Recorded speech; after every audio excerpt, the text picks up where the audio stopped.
Hello, everyone. I'm Susan, a painter and the director of New Horizons, a refugee charity organization based in downtown Chicago. Today, I want to share a story about how jealousy within my own family led to betrayal and ultimately their downfall. The paintings looked breathtaking. My studio was bathed in the warm afternoon light, illuminating the vibrant canvases propped against the walls. "You've really outdone yourself this time," William said, wrapping his arms around my waist. His voice was soft but filled with pride. My fiancé had always been my biggest supporter, especially since I started combining my art with my charity work. "Thanks, babe," I replied, leaning into him. "I'm hoping these pieces will bring in good money at next month's fundraiser. The refuge housing project needs all the help it can get." "Speaking of the fundraiser," he began, his tone more serious, "your Aunt Lisa called earlier.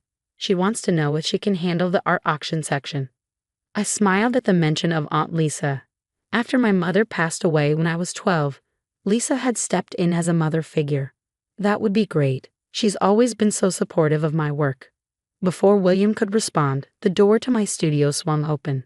"Hey there, superstar," my cousin Nancy's voice rang out, cutting through the calm. As usual, she walked in uninvited, her heels clicking on the hardwood floor. She gave the room a once-over, her lips curling into a faint smirk. "Still playing with paint while some of us have real jobs." "Running a charity organization is a real job, Nancy," I replied, trying to keep my voice neutral. Her remarks had been growing sharper ever since William proposed. "Oh please," she scoffed, rolling her eyes as she inspected her manicured nails. "We all know Daddy's connections got you that position." Before I could respond, Diana, my best friend and a local journalist, entered with Marcus, one of our major donors. The room immediately felt lighter. "Susan, the press release for the fundraiser is ready," Diana said, her enthusiasm contagious. "And Marcus has some amazing news. We're doubling our donation this quarter," Marcus announced, his genuine excitement a stark contrast to Nancy's forced smile. "Your work with the refugee families has been incredible." "Wow, Marcus, thank you so much," I said, my heart swelling with gratitude. Out of the corner of my eye, I caught Nancy's expression darken. "Well, isn't this cozy?" Aunt Lisa's voice rang out as she entered, her designer handbag swinging casually. She gave me a smile that didn't quite reach her eyes. "Susan, darling, I hope you're not overwhelming yourself with all this charity work. Your mother always worried about you taking on too much." "I'm doing just fine, Aunt Lisa.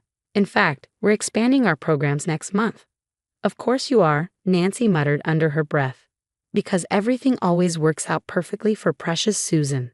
Diana caught my eye, her look filled with concern. She'd been warning me about Nancy's increasingly hostile behavior, but I kept brushing it off. They were family, after all. "The fundraiser will be spectacular," William interjected, sensing the tension. "Susan's new collection alone should bring in substantial donations." "Oh yes, about that," Aunt Lisa said, her voice honeyed. "I have some wonderful contacts who might be interested in your work here. Why don't you let me handle the sales?" Looking back, I should have seen the warning signs in their eagerness to involve themselves in my art and the charity's finances.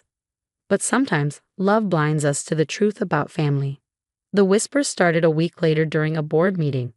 As I entered the room, conversations stopped abruptly, replaced by wary glances. "Susan," one board member finally spoke up, clearing his throat, "is it true you've been redirecting donation funds for personal use?" "What?" My stomach dropped. "Absolutely not. Where did you hear that?" While he hesitated, Nancy mentioned some, concerning transactions. My blood ran cold. Nancy had been helping with our bookkeeping recently, a favor I now deeply regretted. The accusations escalated during a donor meeting later that week. Aunt Lisa cleared her throat dramatically before speaking. "Perhaps we should discuss Susan's unconventional management style," she said, her tone dripping with feigned concern. "We can't have donors questioning where their money goes." "What exactly are you implying, Lisa?" Diana asked, her journalist instincts kicking in. "Oh, nothing, dear. Just that perhaps Susan isn't quite ready for such responsibility. Running a charity requires mature judgment." The final blow came during our largest fundraising event of the year. I was on stage presenting our annual achievements when the PowerPoint presentation abruptly switched to photos of me at college parties, personal, embarrassing snapshots I hadn't seen in years. I'm so sorry, everyone, Nancy gasped theatrically, rushing to the laptop. These must have gotten mixed up with the presentation files.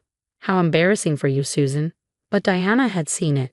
She caught Nancy sabotaging the presentation earlier. I got it all on my phone, Diana whispered to me afterward. She deliberately switched the files. That evening, William came to me looking troubled. Susan, we need to talk, he began cautiously. Nancy showed me some messages. They're supposedly between you and Marcus. They're fake. I cut him off, my hands trembling. She's trying to destroy everything I've built. I know, William said, squeezing my hand reassuringly. I already spoke to Marcus.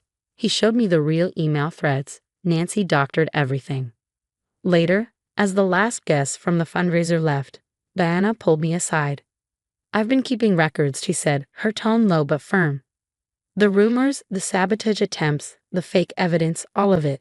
Your aunt and cousin are systematically trying to ruin you. Why? I whispered, my voice breaking.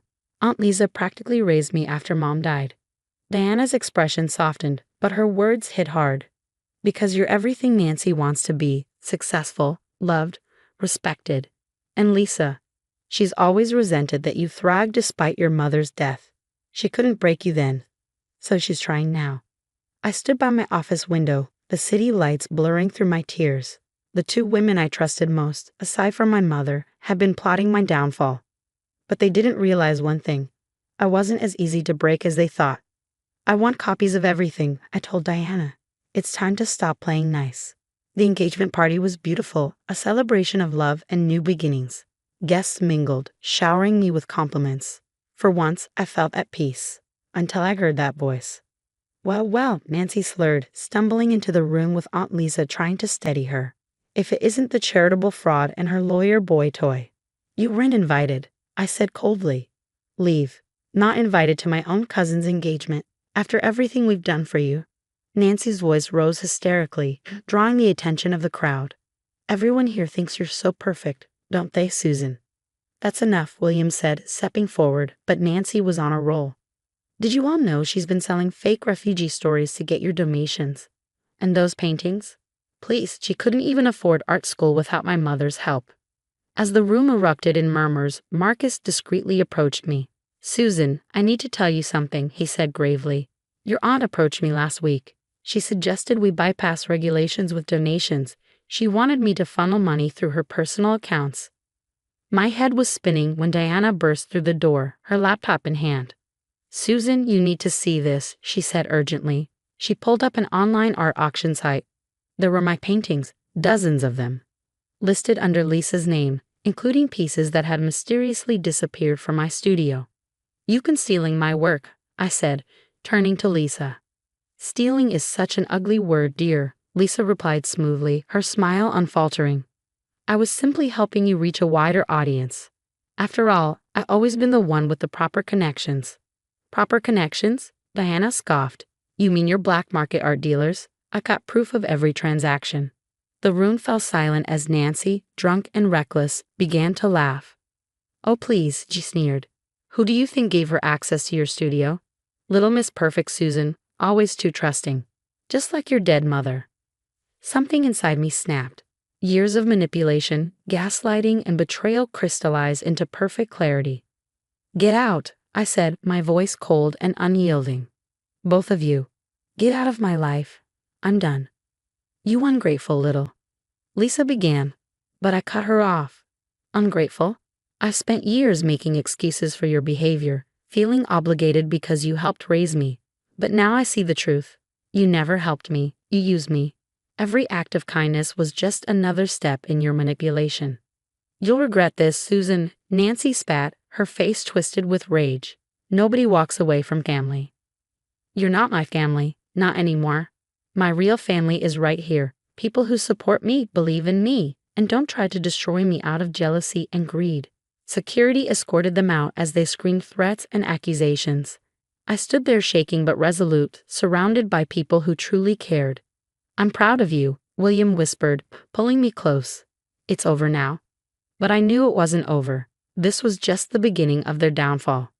6 months later, my life had transformed. Diana's expose in the Chicago Tribune hit like a bombshell. Prestigious charity directors exposed in major art theft ring. Your story is getting national attention, Susan. Diana beamed, showing me her phone. The art community is outraged. Turns out Lisa wasn't just stealing your work. She was part of a larger network of art thieves. The investigation revealed Lisa had been selling stolen artwork for years, using her refined tastes and social connections as cover. My paintings were just her latest venture. The IRS is particularly interested in her unreported income, William informed me over dinner. They're estimating hundreds of thousands in unpaid taxes. She's facing serious charges. Meanwhile, Nancy's attempts to seize control of my charity had spectacularly backfired. She'd approached our board members with doctored evidence of my misconduct. Diana's meticulous documentation left no room for doubt. Nancy's credibility was obliterated when I presented the board with proof of her sabotage. You should have seen her face, Marcus said, chuckling. She actually tried to claim she was working undercover to expose corruption. How did the board react? I asked, though I already knew the answer. They were disgusted, Marcus replied, especially when they saw the doctored financial records she tried to plant. She didn't realize we implemented blockchain tracking for all donations last year. The domino effect was spectacular. Nancy's employer quickly discovered her history of unethical behavior, including her attempts to frame me. They terminated her on the spot. Her reputation in Chicago's nonprofit sector crumbled overnight. Your cousin's been blacklisted from every major charity organization in the Midwest. Diana informed me later. Turns out people don't like hiring someone who tries to destroy humanitarian organizations for personal vengeance. Meanwhile, New Horizons thrived. The transparency and resilience we demonstrated in the face of attempted sabotage attracted unprecedented support. The refugee housing project is fully funded for the next 5 years, William announced proudly during our wedding rehearsal dinner. Your story inspired people, he continued. They want to support someone who stood up to corruption while staying true to their mission. My wedding day dawned on a perfect spring morning. The ceremony was everything my engagement party should have been, intimate, filled with genuine love and support. As Diana helped me with my veil, she leaned in with a mischievous grin. Did you hear about Lisa? No, what now? I asked, my curiosity piqued. She's facing 8 years for tax evasion and art theft. The judge was particularly appalled that she stole from her own niece's charity work. And Nancy? I couldn't resist asking. Living in Milwaukee with 3 roommates in a cramped studio apartment, Diana replied.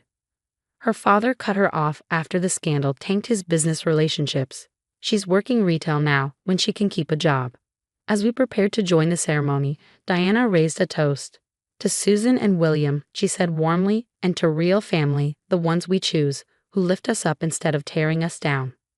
My mother would have been proud, not just of my success, but of my strength in cutting off toxic people who masked their abuse as familial love. Today, New Horizons helps more refugees than ever. My art career is thriving, and I'm surrounded by genuine love and support. William extended his hand to me as the music began. Ready to dance, Mrs. Parker? More than ready, I replied with a radiant smile. Let's show them how real love wins.